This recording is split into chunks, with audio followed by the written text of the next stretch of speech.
저승사자에게 베푼 밥 한 그릇, 한 집만 풍년이 들었다는 기적. 배고파 쓰러진 거지가 알고 보니 저승사자였다. 믿어주십니까? 지지리도 가난하지만 마음씨 하나는 비단결 같은 농부 덕칠이. 밭고랑에 쓰러진 검은 옷의 사내를 업어다 밥을 먹였는데 이 사내가 글쎄 사람 잡는 저승사자라지 뭡니까? 그런데 이 저승사자 밥값은 해야겠다며 덕칠이에게 기막힌 선물을 줍니다. 남들 다 흉년이라 곡소리 날 때 덕칠이네 밭에만 황금 물결이 출렁이게 만든 비결. 저승 친구 둔덕에 팔자 고친 농부의 통쾌하고 배꼽 빠지는 이야기. 지금 바로 시작합니다. 자, 옛날 저기 충청도 두매산골. 호랑이도 먹을 게 없어 침만 뱉고 간다는 척박한 땅에 덕칠이라는 노총각이 살고 있었습니다. 나이가 40이 다 되어가는데 가진 거라고는 비만 오면 줄줄 새는 초가삼간하고 등가죽이 백가죽이랑 뽀뽀할 지경인 누렁소 한 마리, 그리고 돌이 반이고 흙이 반인 자갈반 몇 마지기가 전부였지요. 어느 해 늦가을이었습니다. 그에 따라 가뭄이 어찌나 심했는지 밭에 심어놓은 무랑배추가 다 말라 비틀어져서 시래기보다 못한 꼴이었습니다. 해는 뉘엿뉘엿 넘어가고 찬바람은 쌩쌩 불어대는데 덕칠이는 밭고랑에 털썩 주저앉아 한숨을 푹푹 쉽니다. 아이고 내 팔자야. 남들은 추수한다고 떡매치고 난리인데 나는 쥐새끼 한 마리 지나가다 발목 삐끗할 만큼 먹을 게 없구나. 올겨울은 또 어찌 난담. 누렁아, 너도 배고프지? 미안하다. 주인 잘못 만나서 내가 뼈만 앙상하구나. 덕칠이가 옆에 있는 소 엉덩이를 두들기는데 소도 기운이 없는지 음매 소리도 못 내고 콧김만 푹 내뿜습니다. 그때였습니다. 밭 저만치 구석, 마른 풀들이 우거진 곳에 뭔가 시커먼 물체가 널브러져 있는 게 보입니다. 덕칠이가 눈을 비비고 다시 봅니다. 저게 뭐요? 멧돼지요? 아니면 곰이요? 아이고, 곰이면 큰일인디. 내가 곰을 잡을 힘이 어디 있어. 곰한테 잡혀 먹히지만 않으면 다행이지. 겁이 난 덕칠이는 괭이를 꼭 쥐고 살금살금 다가갑니다.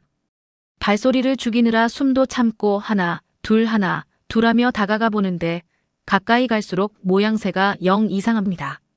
짐승 털가죽이 아니라 사람이 입는 옷 같은데 색깔이 아주 칠흑같이 검습니다. 가까이 가서 보니 아이고 맙소사. 사람이었습니다.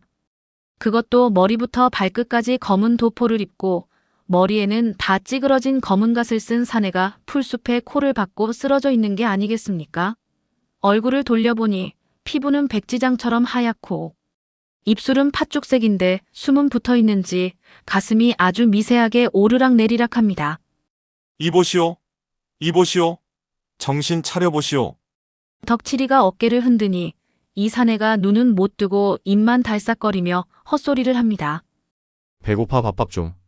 목소리가 어찌나 음산하고 서늘한지 덕칠이 등골에 식은땀이 쭉 흐릅니다. 보통 사람 같으면 에구머니나 하고 도망갔을 텐데 우리 덕칠이가 누굽니까? 동네에서 바보 소리 들을 만큼 착한 위인 아닙니까? 아이고, 사람이 굶어 죽게 생겼구만. 거지가 됐든 귀신이 됐든 일단 살리고 봐야지. 덕칠은 그 무거운 사내를 끙끙대며 지게에 짊어집니다. 사내가 어찌나 키가 큰지 다리가 땅에 질질 끌리는데 몸무게는 또 솜털처럼 가볍습니다. 기이한 일이지요. 어라? 덩치는 산만한데 무게는 깃털이네. 허허, 속이 텅 비어서 그런가? 이봐요, 양반. 정신줄 놓지 마시오. 우리 집에 가면 찬밥 한 덩이는 있으니까. 덕칠이는 지게를 지고 비틀비틀 산길을 내려갑니다. 붉은 놀이 깔리고 까마귀가 까악까악 하고 우는데 지게 위에 실린 검은 사내의 도포 자락이 바람에 펄럭이며 덕칠이의 얼굴을 스칩니다. 그 차가운 감촉에 덕칠이는 몸을 부르르 떨면서도 발걸음을 재촉합니다. 조금만 참으쇼잉. 내 굶어 죽는 꼴은 못 보니까. 이것이 바로 덕칠이 인생을 뒤집어 놓을 기묘한 인연의 시작이었습니다. 덕칠이는 사내를 자신의 좁디 좁은 단칸방 아랫목에 눕혔습니다. 아랫목이라 봤자 불을 뗀 지 오래되어 미지근하기는커녕 냉골이었지만 그래도 짚을 두툼하게 깔아주니 사내의 낯빛이 조금 돌아오는 듯 했습니다. 덕칠이는 부랴부랴 부엌으로 나가 솥뚜껑을 엽니다. 아이고, 이를 어쩌냐. 어제 먹다 남은 꽁보리밥 한 덩이가 전부인데. 독을 박박 긁어도 쌀 한 톨 나오지 않습니다. 덕칠이는 하는 수 없이 그 보리밥 한 덩이에 물을 붓고 푹 끓여 묽은 죽을 만들었습니다. 거기에 묵은지 한 조각을 물에 씻어 쫑쫑 썰어 넣고 소금으로 간을 맞춥니다. 누렁아, 미안하다. 오늘 내 여물줄 콩깍지 좀 삶아야겠다. 사람이 먼저 안 익었냐? 덕칠이는 소 여물로 쓰려던 콩깍지까지 삶아 구수한 물을 우려내 상을 차립니다. 방에 들어와 사내를 일으켜 세우고 숟가락으로 죽을 떠먹입니다. 자, 입 벌려 보시오. 뜨거우니까 천천히 옳지. 처음엔 목으로 넘기는 것도 힘겨워하던 사내가 죽 한 숟가락이 들어가자 갑자기 눈을 번쩍 뜹니다. 그러더니 덕칠이 손에 들린 숟가락을 낚아채듯 뺏어 들고는 걸신 들린 귀신처럼 허겁지겁 죽을 퍼먹기 시작합니다. 후루룩. 쩝쩝. 후루룩. 그 먹는 소리가 어찌나 요란한지 덕칠이는 침만 꼴깍꼴깍 삼키며 쳐다봅니다. 사실 덕칠이도 하루 종일 굶었거든요. 체하겄소. 천천히 드시오. 누가 안 뺏어 먹으니까. 순식간에 그릇 바닥까지 하차 먹은 사내가 그제야 정신이 좀 드는지 트림을 꺽 하고 길게 합니다. 그러고는 덕칠이를 빤히 쳐다보는데 그 눈빛이 예사롭지가 않습니다. 눈동자가 마치 깊은 우물처럼 까맣고 깊어서 빨려 들어갈 것만 같습니다. 이복의 농부 양반 여기가 어디요? 목소리가 쇠를 긁는 듯 낮고 울림이 있습니다. 여기는 충청도 두매산골 이구먼유. 댁은 뉘신데 산속에 쓰러져 있었소? 옷차림을 보니 상갓집 다녀오신 것 같은데? 덕칠이의 말에 사내가 피식 웃습니다. 입꼬리가 귀에 걸릴 듯 찢어지게 웃는데 그 모습이 꽤나 섬뜩합니다. 상갓집이라 틀린 말은 아니지. 내 매일 가는 곳이 상갓집이니. 내 이름은 말해줘도 자네가 감당 못할 것이고 다만 내가 누군지는 알려주지. 자네 혹시 이 갓의 끈이 왜 떨어진 줄 아나? 사내가 자신의 각근을 만지작거리며 묻습니다. 글쎄요. 싸움박질이라도 하셨소? 아니 저승에서 이승으로 급하게 내려오다가 똥바람에 휘말려 떨어졌지. 내 직업이 영혼을 데리러 다니는 저승차사일세. 예. 저승 뭐요? 덕칠이는 순간 잘못 들었나 싶어 귀를 후빕니다. 저승사자라고. 사람 죽으면 데려가는 저승사자. 사내, 아니 저승사자가 눈을 부라리며 소리칩니다. 보통 사람 같으면 이 대목에서 기절초풍을 살려줍쇼. 하고 빌었을 겁니다. 그런데 우리 덕칠이 반응이 가관입니다. 덕칠이는 잠시 멍하니 있다가 무릎을 탁 칩니다. 아따. 그럼 귀신 잡는 그 양반이요? 아이고 세상에. 근데 저승사자도 굶으면 배가 고픈가벼? 허기져서 쓰러진 거 보면 사람이랑 별반 다를 게 없네 그려. 저승사자는 덕칠이의 반응에 어이가 없어서 입을 딱 벌립니다. 무서워하기는커녕 배고픈 게 사람이랑 똑같다며 측은하게 쳐다보니 말입니다. 이복에 자네는 내가 무섭지 않은가? 내 손짓 한 번이면 자네 목숨이 왔다 갔다 하는데? 덕칠이가 씩 웃으며 빈 밥그릇을 치웁니다. 무섭기야 하죠. 근데 산 사람 목숨도 죽지 못해 사는 판국에 죽은 사람 데려가는 양반이 뭐 그리 대수겄슈. 그리고 밥 한 끼 나눠 먹었으면 식구지. 식구가 무서우면 쓰나 안 그래요? 저승사자는 이 맹랑하고도 순박한 농부의 말에 말문이 막힙니다. 수백 년 동안 이승을 떠돌며 수많은 인간을 봤지만 자신을 보고 밥 챙겨주고 걱정해주는 인간은 난생 처음이었으니까요. 저승사자의 차가운 가슴속 어딘가에서 따뜻한 기운이 몽글몽글 피어오릅니다. 식구라 했는가? 자네 이름이 뭔가? 덕칠이구먼요 김덕칠. 그래 덕칠이 내 오늘 자네에게 밥 한 끼 신세를 톡톡히 줬네. 저승 법두상 공짜 밥은 없는 법. 내 자네에게 아주 귀한 선물을 하나 주지. 저승사자가 품속에서 꼬깃꼬깃한 붓 하나를 꺼내들며 의미심장한 미소를 짓습니다. 저승사자가 품속을 뒤적거리더니 꺼낸 건 금나와라 뚝딱 하는 방망이가 아니었습니다. 그저 이쑤시개로 쓰기 딱 좋은 마른 지푸라기 하나를 입에 척 물더니 아주 거만하게 다리를 꼬고 앉는 게 아니겠습니까? 덕칠아 잘 듣거라. 이건 옥황상제님도 며느리한테 안 알려주는 1급 비밀이다. 내년 농사 말이다. 남들 다 심는 벼농사 짓지 마라. 덕칠이가 눈을 동그랗게 뜹니다. 예. 벼농사를 짓지 말라니요? 농사꾼이 쌀을 안 심으면 뭘 먹고 산대요? 손가락 빨아요? 저승사자가 쯧쯧 혀를 차며 덕칠이 앞으로 얼굴을 쑥 들이밉니다. 그 눈빛이 어찌나 형형한지 방 안의 촛불이 파르르 떱니다. 내년에는 하늘에 물 구멍이 뚫릴 게다. 용왕님이 단단히 화가 나셨거든. 봄부터 장마가 시작되어 가을까지 비가 억수같이 쏟아질 게야. 논에 심은 벼? 다 물에 잠겨 썩어 문드러질 것이다. 그러니 너는 벼 대신 콩을 심거라. 그것도 물 빠짐이 좋은 비탈밭에다가 아주 빽빽하게 콩만 심어. 알겠느냐? 덕칠이는 기가 막힙니다. 농사라는 게 하루아침에 바꾸는 게 아니지 않습니까? 조상대대로 물대서 벼농사 지어 쌀밥 먹는 게 소원인데 뜬금없이 콩이라니요. 아니, 저승양반. 아무리 그래도 그렇지. 멀쩡한 논을 놀리고 콩을 심으라니. 만약에 비가 안 오면 어쩐대요? 그럼 나는 쫄딱 망해서 진짜 저승 가는 거 아녀요? 덕칠이의 투덜거림에 저승사자가 정색을 합니다. 이놈아. 내 말이 곧 법이다. 내가 저승 명부도 보지만 날씨 적힌 천기누설 장부도 훔쳐보는 놈이다. 내년엔 홍수다, 대홍수. 네가 내 말을 듣고 콩을 심으면 이 마을 유지 소리를 들을 것이고 안 듣고 고집 피우면 내년에 굶어 죽어서 나랑 같이 황천길 가는 거다. 선택은 내 몫이다. 저승사자는 그 말을 남기고는 아이고 배부르니 졸리구나 하며 덕칠이의 좁은 방 아랫목을 차지하고 대자로 뻗어버립니다. 드르렁, 드르렁 코를 고는데 그 소리가 마치 천둥 치는 소리 같아 덕칠이는 밤새 한숨도 못 잤지요. 다음 날 아침 덕칠이가 눈을 뜨니 저승사자는 온데간데 없고 밥그릇 옆에 콩 한 줌만 덩그러니 놓여 있었습니다. 덕칠이는 그 콩을 만지작거리며 고민에 빠집니다. 이걸 믿어야 혀, 말아야 혀? 귀신 신나라 까먹는 소리 같긴 한디. 그래도 밥값 한다고 한 말이니 거짓말은 아니겠지? 에라, 모르겠다. 믿져야 본전이다. 이번 한 번만 미친 척하고 저승양반 말을 믿어보자. 덕칠이는 그날로 결심을 굳혔습니다. 하지만 막상 실행에 옮기려니 눈앞이 캄캄합니다. 콩 종자는 어디서 구하며 비탈밭은 또 언제 다 간단 말입니까? 덕칠이는 하나밖에 없는 재산인 빚적 마른 누렁소를 장터에 내다 팔았습니다.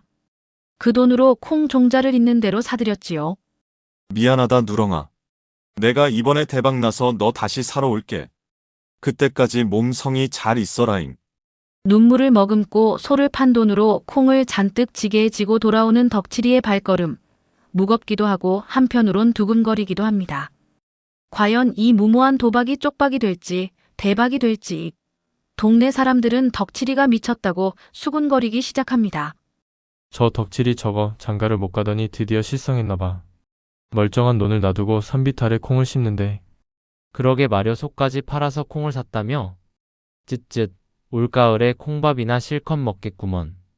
사람들의 비웃음이 화살처럼 쏟아졌지만 덕칠이는 귀를 막고 묵묵히 산비탈을 일구었습니다. 손바닥에 물집이 터지고 굳은 살이 박여도 멈추지 않았지요. 두고 봐라. 저승사자 형님이 거짓말할 위인은 아니다. 내년 가을에 누가 웃나 보자. 덕칠이는 콩알 하나하나에 침을 발라가며 마치 금덩이를 심듯 정성스레 심었습니다. 흙냄새 짙은 봄바람 속에 덕칠이의 땀방울이 비오듯 쏟아졌습니다. 봄이 지나고 여름이 다가오자 하늘의 분위기가 심상치 않습니다. 먹구름이 시커멓게 몰려오더니 저승사자의 말대로 하늘에 구멍이라도 난 듯 비가 쏟아지기 시작했습니다. 우르릉 쾅, 쏴. 보통 비가 아니었습니다. 장마가 시작되었는데 하루 이틀 오다 그치는 게 아니라 보름이 가고 한 달이 가도 해를 볼 수가 없었습니다. 개울물이 불어둑이 터지고 논에 물이 가득 차다 못해 넘쳐 흘러 논둑이 다 무너져 내렸습니다. 마을 사람들은 난리가 났습니다. 아이고, 우리 벼 다 썩네. 이를 어째. 하늘님, 제발 비 좀 그만 뿌리시오. 사람들은 삿갓을 쓰고 논으로 뛰어나가 물꼬를 트려고 애를 썼지만 쏟아지는 물 폭탄 앞에서는 속수무책이었습니다. 애지중지 키운 모들이 흙탕물에 잠겨 형체도 없이 사라지고 그나마 남은 벼들도 뿌리가 썩어 누렇게 떠버렸습니다. 동네방네 곡소리가 끊이지 않았지요. 망했어, 망했어. 1년 농사 다 망쳤어. 올겨울은 다 굶어 죽게 생겼네. 그런데 말입니다. 딱 한 곳, 덕칠이네 밭은 상황이 달랐습니다. 덕칠이가 콩을 심은 곳은 물이 잘 빠지는 산비탈 아니었습니까? 비가 억수같이 쏟아져도 물은 아래로 콸콸 빠져나가고 오히려 그 비를 맞고 콩들이 쑥쑥 자라나는 게 아니겠습니까? 이야, 이것 봐라. 콩대가 내 키만큼 자랐네. 덕칠이는 빗속에서 춤을 췄습니다. 콩잎이 어찌나 무성하고 지푸른지 멀리서 보면 산비탈이 초록색 비단을 깔아놓은 것 같았습니다. 벼농 사짓던 사람들은 물에 잠긴 논을 보며 한숨을 쉬는데 덕칠이는 쑥쑥 크는 콩을 보며 콧노래를 불렀지요. 드디어 비가 그치고 가을바람이 불기 시작했습니다. 흉년이 들어 쌀 구경하기가 금 구경하기보다 힘들어진 그때 덕칠이네 밭에는 누런 콩꼬투리가 주렁주렁 달렸습니다. 꼬투리마다 콩알이 어찌나 꽉 찼는지 터질 듯 통통했지요. 바람이 불 때마다 사락사락 콩 부딪히는 소리가 나는데 덕칠이 귀에는 그게 엽전 굴러가는 소리로 들립니다. 얼씨구. 저승 형님 만세. 내 팔자에 이런 날이 오다니. 수확하는 날 덕칠이는 지게가 부러져라 콩을 실어 날랐습니다. 마당에 콩 타작을 하는데 도리깨질을 할 때마다 노란 콩알이 타타탁 타타탁 튀어오르는 모습이 황금알이 쏟아지는 것 같습니다. 콩이 산더미처럼 쌓이자 마을 사람들이 하나둘 덕칠이네 집으로 모여듭니다. 예전에 미친놈이라고 손가락질하던 그 사람들이 이제는 굽실거리며 사정을 합니다. 이복의 덕칠이 아니 덕칠님. 우리 집에 쌀이 떨어져서 애들이 굶고 있네. 콩 한 대만 빌려주게. 내년에 꼭 갚음새 나도 좀 주게. 내 자네가 콩 심을 때부터 알아봤네. 선견지명이 있다고 생각했지. 덕칠이는 거드름을 피울 법도 한데 워낙 심성이 착한 위인이라 거절을 못합니다. 아이고, 이웃끼리 뭘 그리 섭한 소리를 하시오. 가져가슈. 배고픈데 장사 있나? 덕칠이는 쌓아둔 콩을 동네 사람들에게 넉넉하게 나눠주고도 남은 콩을 장에 내다 팔았습니다. 흉년이라 곡식값이 천정부지로 솟았으니 덕칠이가 번 돈이 오죽하겠습니까? 소판 돈의 10배, 아니 100배는 좋게 벌어들였습니다.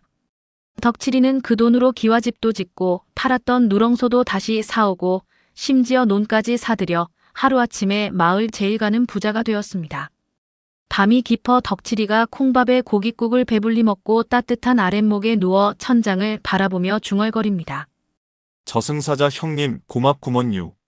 형님 덕분에 내 평생 소원 풀었슈. 언제 한번 오시면 내가 소 한 마리 잡아 대접할 텐디. 그런데 호사다마라고 했던가요? 행복에 겨워 잠이 들려는 찰나 방문 밖에서 스산한 바람 소리와 함께 익숙한 쉰 목소리가 들려옵니다. 덕칠아 덕칠아 자느냐? 방문이 스르르 열리는데 저승사자의 얼굴이 예전과 다릅니다. 잔뜩 찌푸린 얼굴에 식은땀을 흘리며 서 있는 저승사자. 형님, 오셨네요. 안 그래도 기다렸는디. 덕칠이가 반갑게 뛰어나가는데 저승사자가 고개를 푹 숙이며 내뱉은 말은 청천벽력과도 같았습니다. 덕칠아 미안하다. 내가 너를 부자로 만들어주긴 했는데 내 실수로 네가 내일 죽게 생겼다. 예, 그게 무슨 귀신 신나라 까먹는 소리여요. 뭐라고요? 내가 내일 죽는다고요? 형님, 지금 농담하시는 거죠? 예. 콩 팔아 돈 번 지 하루밖에 안 지났는디. 기와집 기둥뿌리도 한번 못 만져봤는디 죽다니요. 덕칠이는 바닥을 치며 펄쩍 뛰었습니다. 얼굴이 사색이 되어 저승사자의 바짓가랑이를 붙들고 늘어지는데 그 손이 덜덜 떨립니다. 이제 막고생 끝 행복 시작인 줄 알았는데 바로 저승행이라니 억장이 무너지는 것이지요. 저승사자도 면목이 없는지 고개를 푹 숙이고 한숨만 푹푹 내쉽니다. 휴! 덕칠아, 나를 원망해라. 내가 천기를 누설하여 너를 부자로 만드는 바람에 내 운명의 저울이 틀어져 버렸다. 본래 평생 고생만 하다가 70에 갈 팔자였는데 갑자기 일확천금을 얻으니 내가 평생 쓸 복을 한꺼번에 다 당겨 써버린 꼴이 되었어.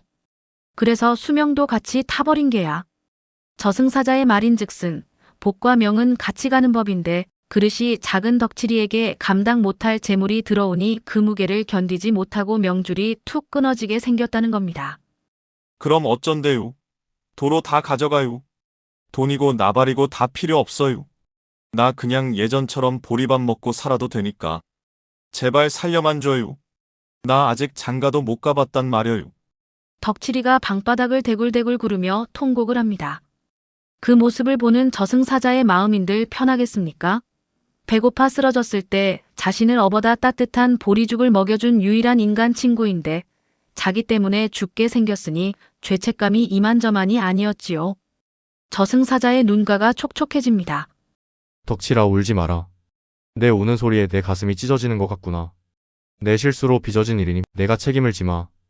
허나 이건 쉬운 일이 아니다. 저승의 법도를 어겨야 하는 일이라 자칫하면 나 또한 무사하지 못할 것이다. 덕칠이가 울음을 뚝 그치고 저승사자를 쳐다봅니다. 형님 그게 무슨 말씀이셔요? 저승사자가 비장한 표정으로 품속에서 붉은색 명부책을 꺼냅니다. 붓을 들어 덕칠이의 이름이 적힌 페이지를 찾습니다. 내일 5시에 저승차사 셋이 너를 데리러 올 것이다. 나는 그들과 한패가 되어 너를 잡아가야 하지만 내 이번 한 번만 눈을 딱 감겠다. 저승사자는 덕칠이의 어깨를 꽉 잡으며 신신당부를 합니다. 잘 듣거라. 내일 점심때가 되면 대문 밖에 밥상을 아주 거하게 차려놓아라. 콩밥에 소고기 묵국, 그리고 집신 3켤레와 노잣돈을 넉넉히 올려두어야 한다. 저승차사들이 들이닥치면 내가 어떻게든 손을 써볼 테니 너는 절대 방 밖으로 나오지 말고 숨소리도 내지 말고 쥐 죽은 듯이 있어야 한다. 알겠느냐? 아이고 알것슈. 소 한 마리를 통째로 잡으래도 잡을 테니 제발 살려만 주셔요. 그날 밤 덕칠이는 뜬 눈으로 밤을 새웠습니다. 저승사자 형님만 믿어야 하는 상황. 밖에서는 밤새 부엉이가 우우하고 울어대고 문풍지는 덜덜거리는데 덕칠이의 심장은 콩 볶듯이 타들어갔습니다. 다음 날 날이 밝자마자 덕칠이는 미친 듯이 상을 차렸습니다. 갓 지은 하얀 쌀밥에 김이 모락모락 나는 고깃국, 산적에 조기의 떡까지 임금님 수라상 부럽지 않게 차려 대문 밖에 내놓았습니다. 그리고 집신 3켤레와 엽전 꾸러미도 가지런히 놓았지요. 덕칠이는 광 속의 쌀독 뒤에 숨어 벌벌 떨며 시간을 기다렸습니다. 드디어 5시가 되자 하늘이 갑자기 어두컴컴해지더니 음산한 회오리 바람이 불어옵니다. 휘잉 하는 소리와 함께 대문 앞에 검은 연기가 피어오르더니 무시무시하게 생긴 저승차사 셋이 나타났습니다. 눈이 찢어지고 입이 귀까지 걸린 험상궂은 차사들이었지요. 그리고 그 뒤에 우리의 친구 저승사자가 짐짓 모르는 척 시치미를 뚝 떼고 서 있었습니다. 어디 보자. 여기가 김덕칠이네 집이 맞는가? 오라, 냄새가 아주 구수하구나. 선임 차사가 킁킁거리며 상 앞으로 다가갑니다. 먼 길 오느라 배가 고팠던 차사들은 눈이 휘둥그레집니다. 허허, 이 집 주인이 예의를 아는구먼. 가는 길에 욕이나 하고 가라는 뜻인가 본데 어디 맛 좀 볼까? 저승법도에 얻어먹은 밥값은 해야 한다는 암묵적인 룰이 있다는 걸 덕칠이의 친구 저승사자는 알고 있었던 겁니다. 차사들이 정신없이 밥을 퍼먹고 국을 들이키는 동안 친구 저승사자는 슬그머니 뒤로 빠져 품속에 명부를 꺼냈습니다. 차사들이 배를 두드리며 꺽, 잘 먹었다. 이제 김덕칠이 놈을 잡아가 볼까? 하며 쇠사슬을 챙기려던 찰나 친구 저승사자가 다급하게 소리칩니다. 선배님들, 잠깐만 보십시오. 여기 명부에 이상한 점이 있습니다. 뭐라? 이상한 점이라니? 선임 차사가 다가오자 친구 저승사자가 명부를 들이밉니다. 그런데 이게 웬일입니까? 어젯밤까지만 해도 김덕칠 향년 40세라고 적혀있던 글자가 어느새 김덕칠 향년 80세라고 고쳐져 있는 게 아니겠습니까? 사실 친구 저승사자가 밤새 붓으로 덧칠을 해서 사자를 팔자로 감쪽같이 바꿔놓은 것이지요. 어허, 이거 참 내가 노안이 왔나? 분명 40으로 보고 왔는데 80이라니? 선임 차사가 눈을 비비며 다시 봅니다. 하지만 이미 고쳐진 글자는 요지부동입니다. 아니 선배님, 우리가 번지수를 잘못 찾은 것 같습니다. 이 집 주인이 덕을 많이 쌓아 수명이 늘어난 걸 모르고 옛날 장부만 보고 왔나 봅니다. 게다가 이렇게 밥까지 융숭하게 대접받았는데 생사람을 잡아가면 염라대왕님께 문책을 당할 텐데요. 친구 저승사자가 능청스럽게 바람을 잡습니다. 밥도 먹었겠다. 노잣돈도 두둑이 챙겼겠다. 차사들은 서로 눈치를 봅니다. 그렇긴 하지. 80을 40으로 잘못 보고 잡아가면 큰일 나지. 게다가 밥 인심이 이리 후한 걸 보니 죽을 놈은 아닌 것 같으이. 선임 차사가 이쑤시개로 이를 쑤시며 헛기침을 합니다. 에이, 재수 옴 붙었네. 헛걸음했구먼. 야, 가자. 옆 동네 최진사나 잡으러 가자. 차사들이 투덜거리며 집신을 챙겨 신고는 횡하니 사라져버립니다. 그들이 사라지자마자 친구 저승사자는 다리에 힘이 풀려 주저앉고 맙니다. 식은땀이 비오듯 흐릅니다. 명부를 위조한 죄, 언젠가 염라대왕이 알게 되면 자신은 지옥불에 떨어질지도 모르는 일. 하지만 친구를 살렸다는 안도감에 털썩 주저앉아 거친 숨을 몰아쉽니다. 휴, 살았다. 덕칠아, 이제 나오너라. 저승사자들 같다. 광 속에서 기어나온 덕칠이는 저승사자를 보자마자 와락 끌어안고 엉엉 웁니다. 형님, 형님, 고맙구먼유. 내 이 은혜 죽어서도 안 잊을게요. 저승사자는 씁쓸하게 웃으며 덕칠이의 등을 토닥입니다. 그래, 살았으니 됐다. 대신 약속 하나 하자. 내가 덤으로 얻은 이 목숨 절대 헛되이 쓰지 마라. 베풀고 나누며 살아라. 그래야 내가 나중에 벌을 받을 때 조금이라도 덜 받지 않겠느냐. 덕칠이는 눈물을 닦으며 고개를 끄덕입니다. 암만유. 내 가진 재산 다 털어서라도 가난한 사람들 도우며 살게요. 형님 낯 안 부끄럽게 살게요. 세월은 유수와 같다더니 어느덧 40년이라는 시간이 훌쩍 흘렀습니다. 그동안 덕칠이는 어찌 살았을까요? 저승사자와의 약속대로 덕칠이는 자신의 재산을 아낌없이 풀었습니다. 흉년이 들면 곳간을 열어 굽는 사람이 없게 했고 다리 없는 곳엔 다리를 놓고 집 없는 사람에겐 방을 내주었습니다. 사람들은 덕칠이를 살아있는 부처, 덕칠옹이라 부르며 칭송했지요. 늦장가도 가서 자식 낳고 손주 보고 아주 남부럽지 않게 행복하게 살았습니다. 어느 화창한 봄날, 덕칠이의 나이 여든이 되던 해였습니다. 툇마루에 앉아 따뜻한 햇볕을 쬐며 꾸벅꾸벅 졸고 있던 덕칠이의 귀에 익숙한 목소리가 들려옵니다. 덕칠아, 이제 갈 때가 되었다. 덕칠이가 눈을 번쩍 떠보니 마당에 그 옛날 검은 도포를 입은 친구, 저승사자가 서 있습니다. 40년 전이나 지금이나 늙지도 않고 그대로인 모습입니다. 다만 눈빛이 훨씬 부드러워졌지요. 허허, 형님. 정말 오랜만이구먼요. 그동안 잘 지내셨슈? 덕칠이는 지팡이를 짚고 일어나 반갑게 맞이합니다. 죽음이 두려울 법도 한데 덕칠이의 얼굴에는 공포가 아니라 반가움이 가득합니다. 마치 멀리 떠났던 옛 벗을 만난 것처럼 말입니다. 그래, 잘 지냈다. 네가 이승에서 덕을 많이 쌓은 덕분에 나도 염라대왕님께 칭찬 좀 들었다. 명부를 고친 죄를 내 선행으로 덮어주셨지. 아이고, 다행이네요. 형님 벌 받을까봐 내가 얼마나 노심초사했는데. 저승사자가 손을 내밉니다. 자, 이제 가자. 4명이 다 했다. 아프지도 않고 슬프지도 않게 내가 제일 좋은 길로 데려가 주마. 덕칠이는 뒤를 돌아보며 잠든 가족들을 한번 바라보고 미련 없이 고개를 끄덕입니다. 그려유 원 없이 살았슈. 가난도 겪어보고 부자도 되어보고 무엇보다 형님 같은 귀한 친구도 뒀으니 내 인생 참말로 성공한 인생이죠. 덕칠이는 저승사자의 손을 덥석 잡습니다. 그 손이 차갑지 않고 따뜻하게 느껴집니다. 가세, 친구. 두 사람은 나란히 대문을 나섭니다. 덕칠이의 육신은 툇마루에 평온하게 잠들어 있지만 그의 영혼은 젊은 시절의 모습으로 돌아가 저승사자와 함께 꽃길을 걸어갑니다. 하늘에서는 꽃비가 내리고 어디선가 풍악 소리가 들려오는 듯합니다.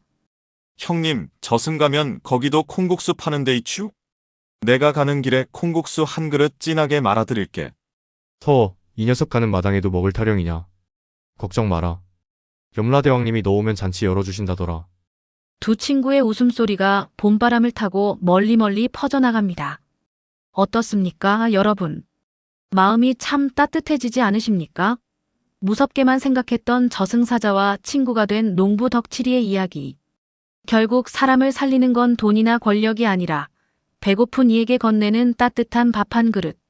그 진심 어린 마음이라는 걸 다시 한번 깨닫게 됩니다.